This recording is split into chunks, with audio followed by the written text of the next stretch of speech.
After the end of World War II, the world was split into two, East and West.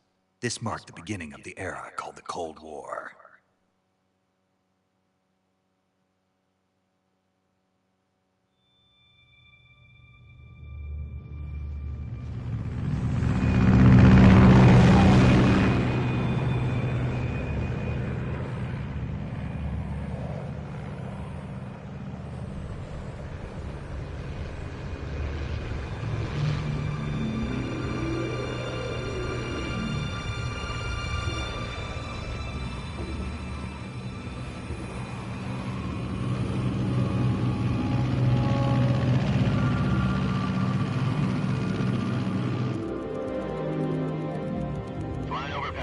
Altitude 30,000 feet. Approaching Soviet airspace. 20 minutes to drop off. Commencing internal depressurization. Equipment check. Arm main parachute. All right. You ready to go? Drop zone still showing a high pressure mass. Cav okay. Good. We've got high visibility.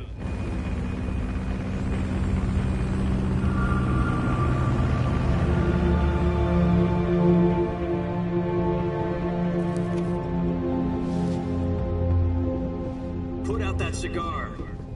Connecting oxygen hose to interior connector. Put on your mask.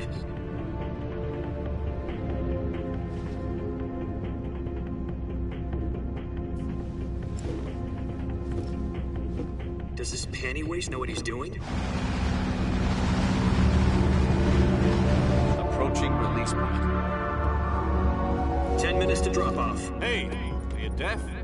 He said put out the cigar and put on your mask.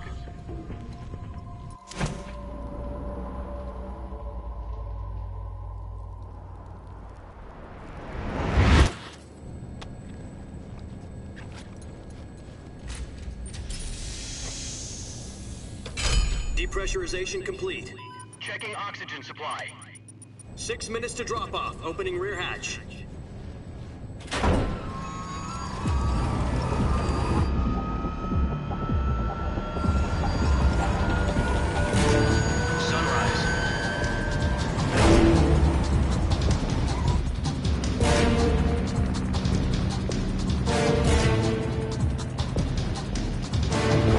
Temperature minus 46 degrees Celsius.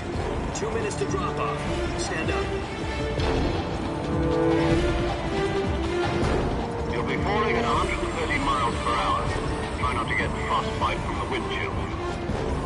1 minute to drop off. Move to the rear. Activate bailout model. This is one for the history books. The world's first halo jump. 10 seconds to drop off. Stand by. Status okay, all green. Prepare for drop-off. Countdown. 5, 4, 3, 2, 1. Spread your wings And fly. God be with you.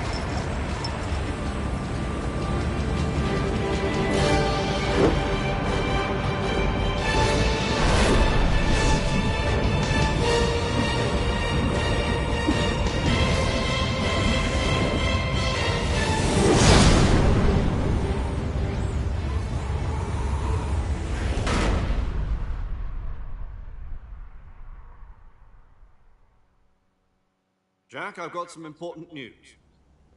The head of the CIA has finally given us the green light for the virtuous mission. Virtual mission? No, the virtuous mission. The future of our Fox unit depends on it. If it succeeds, we'll be officially organized into a unit. Virtuous mission? Sounds like some kind of initiation ritual. You know, don't get cocky. This isn't a training op. Right. So what exactly is this wonderful mission? Well, about 2 years ago, a certain Soviet scientist requested asylum in the West through one of our moles. His name is Nikolai Stepanovich Sokolov. He's head of the OKB 754 Design Bureau, one of the Soviets' top-secret weapon research facilities, and the East's foremost expert on weapons development. Sokolov? Isn't he that famous rocket scientist? The very same. On April the 12th, 1961, the Soviets achieved the first manned spaceflight in history. The Earth was blue, but there was no God. Well spoken. The rocket that carried Yuri Gagarin to orbit was the A-1, known as the Vostok rocket. Sokolov is said to be the man most responsible for the multi-engine cluster used in that rocket. After Gagarin's flight, Sokolov left rocket development to become the head of the newly established Design Bureau. From a lowly technician to head of a design bureau, that's quite a success story, so why do you want to defect? It seems he'd become afraid of his own creations. Afraid? Call it a crisis of conscience. And for that, he left his country and his family behind and went over the fence? Not exactly. One of his conditions was that his family was also to be taken safely to the west. We used a mole to get the family out first and succeeded in sneaking Sokolov over the Berlin Wall shortly afterwards.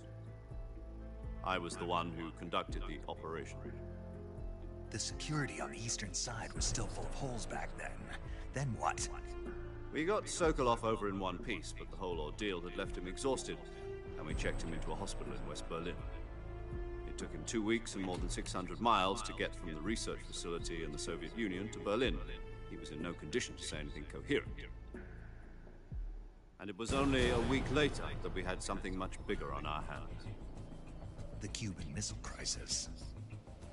October the 16th, 1962, President Kennedy received word that the Soviets were in the process of deploying intermediate-range ballistic missiles in Cuba.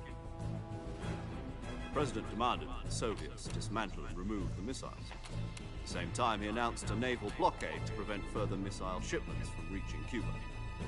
But the Soviets didn't back down, instead placing their armed forces on secondary alert. Soviet transport ships carrying missiles continued on course towards Cuba. US and Soviet forces went on alert for an all-out nuclear war. Frantic negotiations were conducted through the UN's Emergency Security Council and unofficial channels to end the hair-trigger standoff. Finally, on October the 28th, the Soviet Union agreed to remove its missiles from Cuba. And so the world avoided a nuclear holocaust. But in order to get the Soviets to pull their missiles out, we had to make a deal. You mean the one where the US agreed to remove its IRBMs from Turkey? No. The Jupiter IRBMs deployed in Turkey were obsolete, and we were going to get rid of them anyway. They had no strategic value whatsoever to either the US or the Russians. The Turkey deal was a ruse, a cover story that was fed to the other intelligence agencies around the world. So what did the Russians really want? Sokolov. They wanted us to return Sokolov. You mean the Soviets pulled out of Cuba just to get their hands on Sokolov? That's right. What the hell was he working on? At the time, we had no idea. We were running out of time. It was either give up Sokolov or risk full-scale nuclear war. In the end, we had no choice.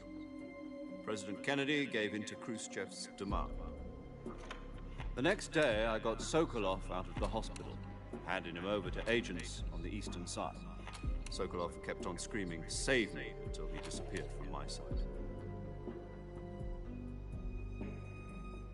Then a month ago, we received some new information from one of our moles. About Sokolov?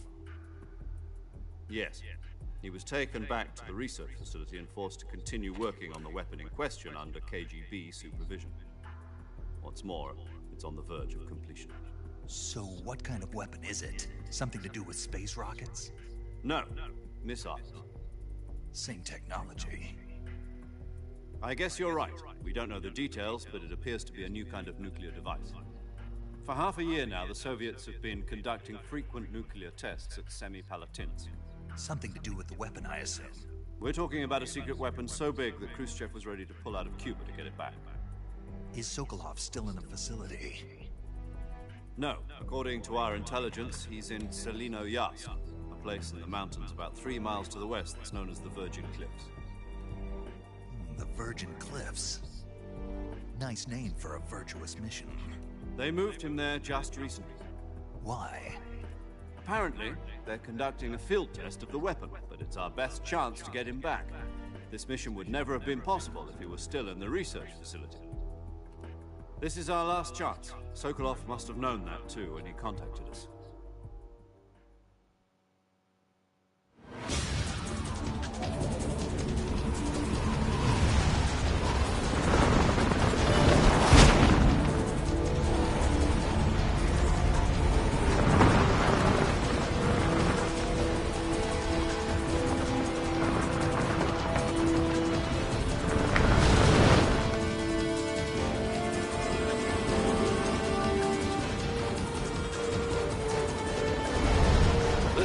Jack. Your mission is to infiltrate Selino Yask in the Soviet mountains, ensure the safety of Sokolov, and bring him back to the West.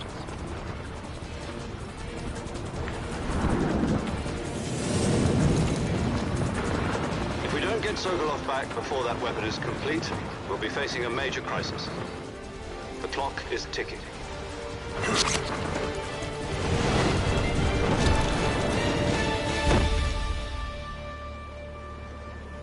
Once we've confirmed the rescue of Sokolov, stand by at the recovery point. A recovery balloon will be dropped at that point. Helium will be pumped into the balloon to inflate it. The process takes about 20 minutes. Once it's complete, the gunship's arm will latch onto the balloon and pull it up. The Fulton surface-to-air recovery system. I'm familiar with the theory. Take it easy. It's been combat-proven. Do you think Sokolov is up to it? The shock will be less than during a parachute jump, and the arm can handle up to 500 pounds. So you're planning on going over the border in a single combat Talon? She's equipped with two 6-barrel 20mm Vulcan cannons, as well as two 40mm machine guns. Sounds like she could hold her own against a battalion of tanks. Even with the fuel in the reserve tank, we're facing a 4-hour time limit. If all goes well, it shouldn't take more than a few hours. Home in time for dinner. But if anything goes wrong, You'll be eating dinner, breakfast, and all the rest of your meals in the jungle.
Do you copy? You're already in enemy territory, and somebody might be listening in. From here on out, we'll be using code names to refer to each other. Your code name for this mission will be Naked Snake.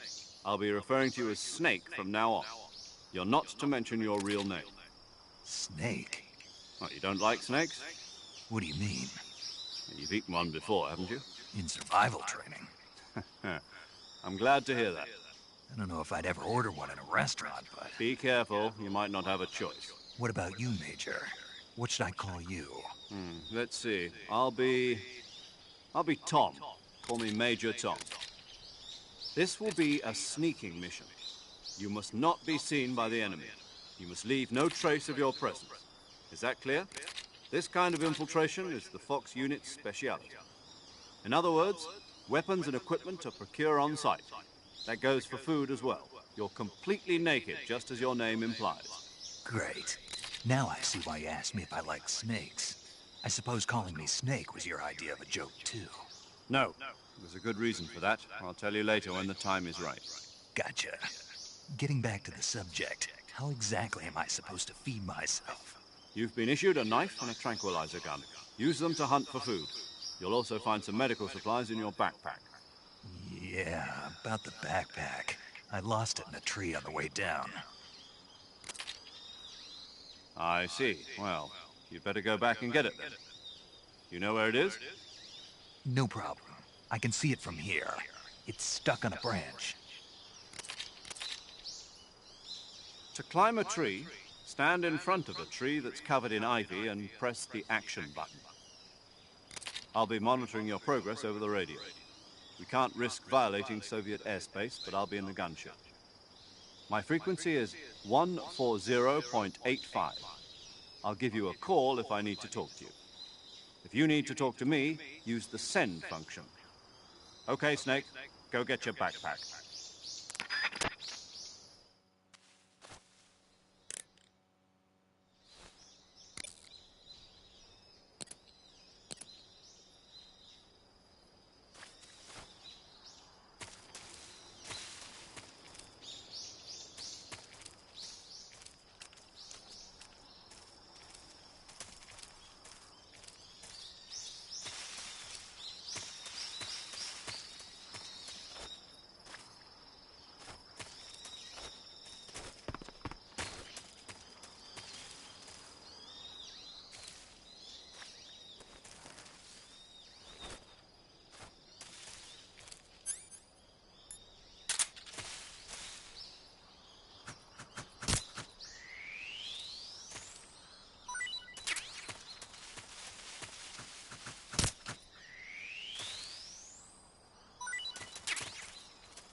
I see you've retrieved your backpack, Snake. To equip a weapon, it's necessary to take it out of your backpack. In the survival viewer, choose Weapon from the backpack. Your available weapons will be displayed in a window in the upper left. From that list, choose the weapon you want to equip and press the Enter button. For other equipped items, just do the same thing from Item. Got it. Use the survival viewer backpack. Yep, that's right. Survival is fundamental to this mission. After you've been out in the field for a while, your stamina will start to drop. If your stamina gets too low, it'll affect your performance. You won't be able to shoot accurately, for example, and your wounds won't heal as smoothly. Keep an eye on your stamina so you don't run out. To recover lost stamina, you can hunt for local flora and fauna. You can use either your tranquilizer gun or your knife to hunt. My only weapon is a Mark 22 Hush Puppy tranquilizer gun? That's right. It's been fitted with its own suppressor. However, the suppressor will deteriorate every time you fire. Once its durability reaches 0, the noise suppression effect will be gone. So don't get too trigger-happy with it. The suppressor's durability is shown in the icon. Any weapons and equipment beyond what you're carrying now, you'll have to find as you go. I have to find my own weapons and equipment? Whose crazy idea was this anyway? Solo covert actions are standard Fox operating procedure. You can't leave any traces of your presence. No weapons, equipment, footprints, sweat, or bodily waste. The same goes for bullets and cartridges, too. Your presence in enemy territory is already a violation of international conventions of warfare. There aren't supposed to be any American soldiers in Russia. It could spark an international incident. You can't let anyone see you. You can't let the enemy know you're there. This is a stealth mission. You're a ghost, Snake, in every sense of the word.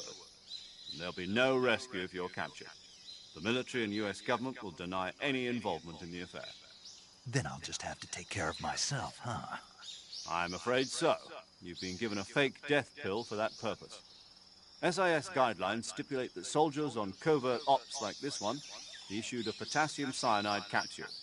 Tape it to your body so you can take it when you need to. How generous of you. Use it if you're taken prisoner by the enemy. It'll send you into a state of false death for a short time. Fooling them into thinking that I'm really dead. So, how do I come back to life? Just take the revival pill. You mean that thing they put in my tooth before the mission? That's the one. But be careful. If you remain in a state of false death for too long, nothing will be able to bring you back. Remember that. I'll keep it in mind. You said this was a solo mission, right? Right. I guess that means I can't count on any reinforcements. Correct. The mission rests entirely in your hands. A real one-man army. Relax. There's a support team ready to back you up over the radio. Who? I'll introduce them to you. This time, survival is of utmost importance. The first member of the support team will be in charge of monitoring your physical condition, acting as a medic, so to speak, as well as recording your mission data. She's a member of Fox as well, and she's here on the gunship with me. She? Hello, Snake. I'm paramedic. Nice to meet you. Paramedic. As in a medic who comes in by parachute. Aren't you going to tell me your real name? Are you going to tell me yours, Mr. Snake? My name, huh? It's John Doe. And they call you Jack for short. You're a regular Captain Nemo. A name means nothing on the battlefield. After a week, no one has a name. What's your name? Jane Doe. Very funny. I wasn't joking, but I'll tell you my name only if you manage to make it back alive. My frequency is 145.73. She's also in charge of recording your mission data. Whenever you want to save, send a message over the reserved save frequency, 140.96. So saving lets me record my mission data. That's right. It also records the state of your health. Good to know. There's one more person I want to introduce you to, Snake. Huh? Speaking of snakes, you remember the boss, don't you? A legendary soldier and your mentor. Actually, it was the boss that got the DCI's authorization in the first place. She's going to be serving as Fox's mission advisor. The boss is? She also helped me plan this mission. She and I were at SAS together. Jack, is that you? How many years has it been? Boss? That's right. It's me. Talk to me. Let me hear your voice. It's been 5 years, 72 days, and 18 hours. You've lost weight. You can tell just by the sound of my voice. Of course I can. I know all about you. Really? Well, I don't know anything about you. What's that supposed to mean?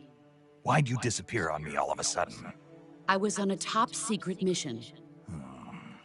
You didn't need me anymore. But there were still so many things I wanted you to teach me. No, I taught you everything you needed to know about fighting techniques. I taught you all I could. The rest you needed to learn on your own. Techniques, sure. But what about how to think like a soldier? How to think like a soldier? I can't teach you that. A soldier needs to be strong in spirit, body, and technique. And the only thing you can learn from someone else is technique. In fact, technique doesn't even matter. What's most important is spirit. Spirit and body are like two sides of a single coin. They're the same thing. I can't teach you how to think. You'll just have to figure it out for yourself. Listen to me, Jack. Just because soldiers are on the same side right now doesn't mean they always will be. Having personal feelings about your comrades is one of the worst sins you can commit. Politics determine who you face on the battlefield. And politics are a living thing. They change along with the times. Yesterday's good might be tomorrow's evil. Is that why you abandoned me? No, it had nothing to do with you. I already told you, Jack. I was on a top-secret mission. A soldier has to follow whatever orders he's given. It's not his place to question why. But you're looking for a reason to fight. You are a natural-born fighter, but you're not quite a soldier. A soldier is a political tool, nothing more. That's doubly true if he's a career soldier. Right and wrong have no place in his mission. He has no enemies and no friends. Only the mission. You follow the orders you're given. That's what being a soldier is. I do whatever I have to get the job done.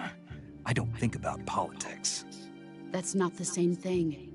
Sooner or later, your conscience is going to bother you. In the end, you have to choose whether you're going to live as a soldier or just another man with a gun. There's a saying in the Orient, loyalty to the end. Do you know what it means? Being patriotic. It means devoting yourself to your country. I follow the president and the top brass. I'm ready to die for them if necessary. The president and the top brass won't be there forever. Once their terms are up, others will take their place. I follow the will of the leader, no matter who's in charge. People aren't the ones who dictate the missions. Then who does? The times. People's values change over time, and so do the leaders of a country. So there's no such thing as an enemy in absolute terms. The enemies we fight are only enemies in relative terms, constantly changing with the times.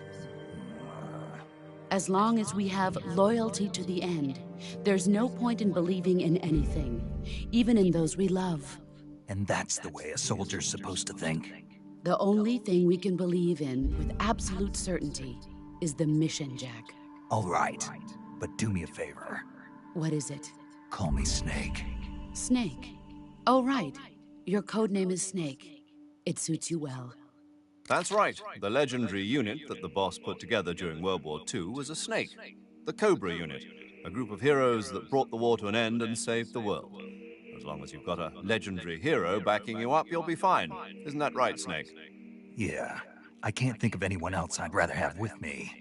Oh, and one more thing, boss. Yes? It's good to hear your voice again. Same here. After all, who knows if either of us will make it out alive? Snake, you are always best at urban warfare and infiltrating buildings. But this is the jungle. Survival is going to be key. Those CQC techniques I taught you are sure to come in handy. CQC? Close quarters combat, huh? I've been in the Green Berets for the past few years. I'm probably pretty rusty. Not to worry. I'll be here to help you remember. After all, this is your first actual survival mission. By radio from aboard a Permit-class submarine in the Arctic Ocean. My frequency is 141.80. Call me if you need my advice on battle techniques. A factory located to the north of your current position. Avoid heavy combat and don't let anyone see you. Don't forget that this is a stealth mission. CQC.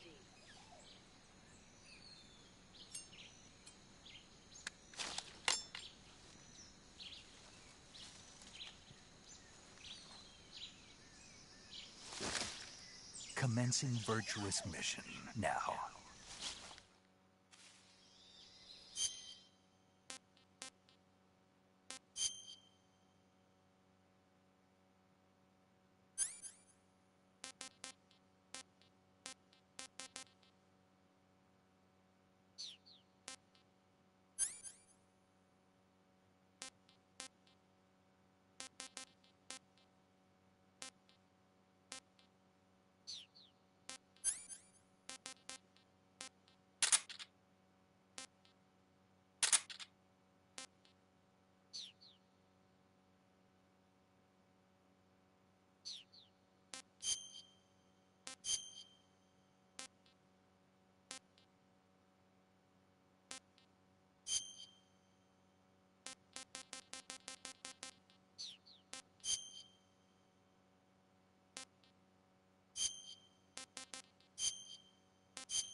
Major, I've spotted 2 enemy soldiers. They're probably KGB troops sent to guard Sokolov. AK-47s and grenades.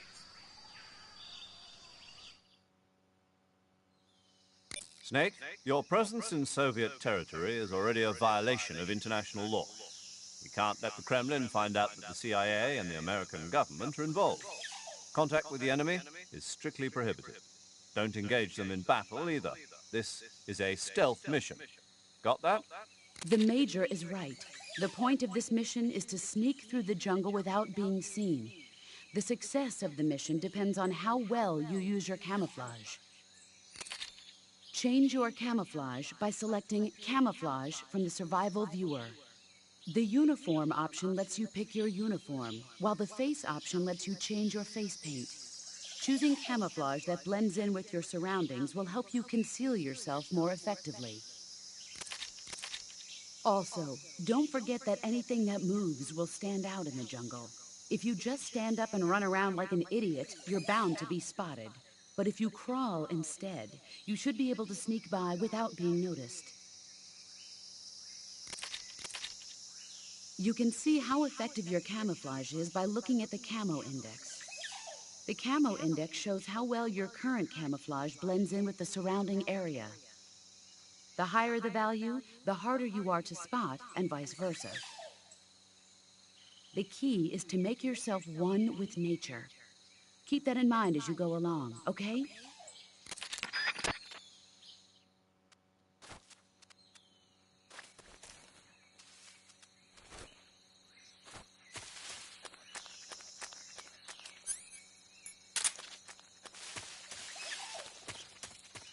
Who's there?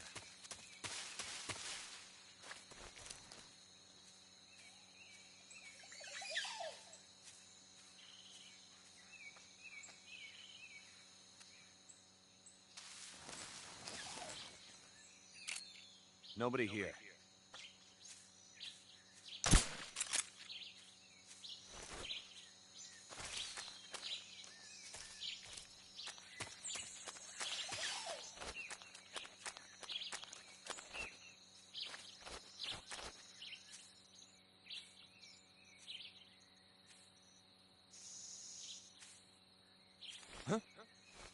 Who's there?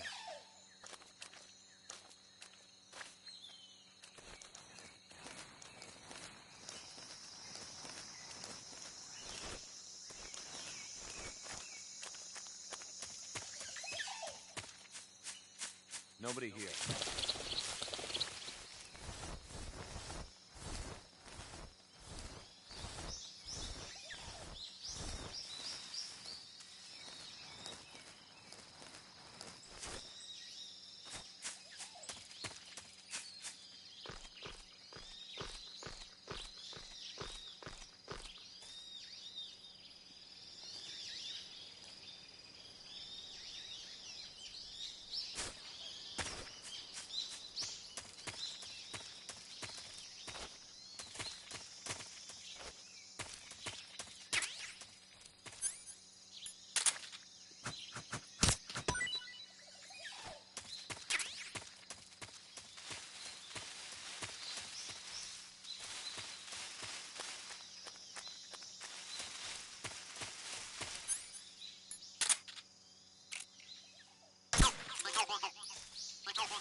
HQ, respond. This is HQ.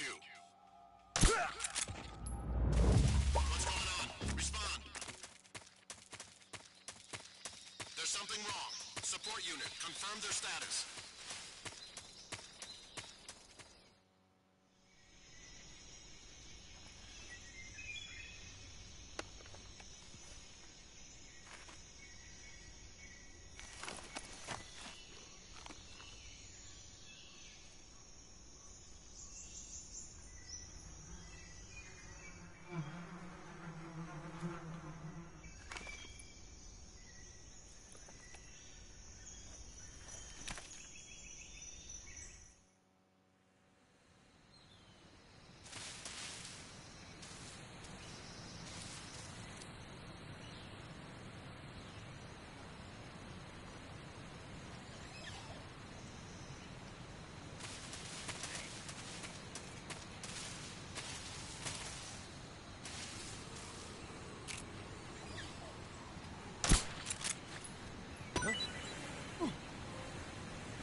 Major, I've reached the abandoned factory where Sokolov is supposedly being held. This place is a dump.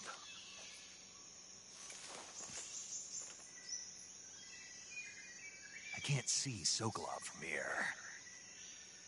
The security is pretty tight. There are sentries posted around the perimeter. I wonder how many are inside.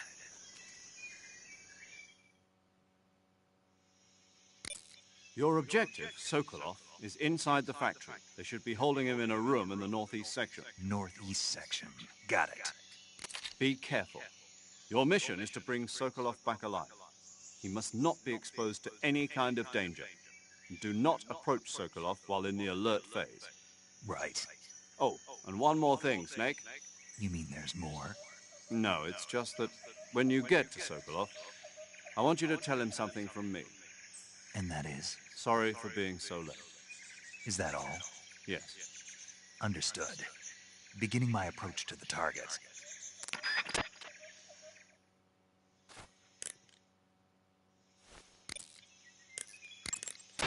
Saving the game, Snake?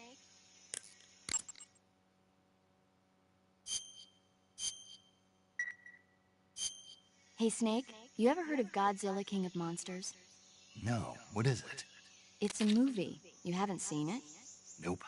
It's about this monster called Godzilla, who grows to an enormous size in a nuclear test and goes on a rampage in Tokyo. Nuclear test, huh? Then the Marshall Islands must be crawling with giant monsters right about now. It's just make-believe.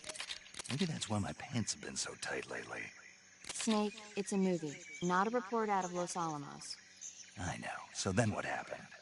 Godzilla is immune to all weapons, and humanity has no way to stop the monster. Dr. Shirazawa develops a new type of weapon, but meanwhile, Godzilla is getting closer and closer to Tokyo, obliterating everything in its path. It was originally a Japanese movie, but they made an American version, too. I recommend seeing the original Japanese one if you ever get the chance. It's mostly mindless fun, but it's also got a serious anti-nuke message as well. Where can I see the original? You'll just have to go to Japan. Really? That's too bad. Well, if you wait 40 years, you might be able to see it in America, too. Why's that? 2004 will be Godzilla's 50th birthday. You think they're still going to be making Godzilla movies then? Of course! Everybody loves Godzilla. You sure know a lot about movies. I don't suppose you're the movie-watching type, are you? Not really. Okay, then I'll tell you everything I know. When the going gets tough, movies can save your life. It's always good to be able to look at things from a different perspective when you get in a jam. That's the magic of movies. No kidding. Well, I guess it might at least make a nice distraction. That's the spirit, Snake. Have a little fun.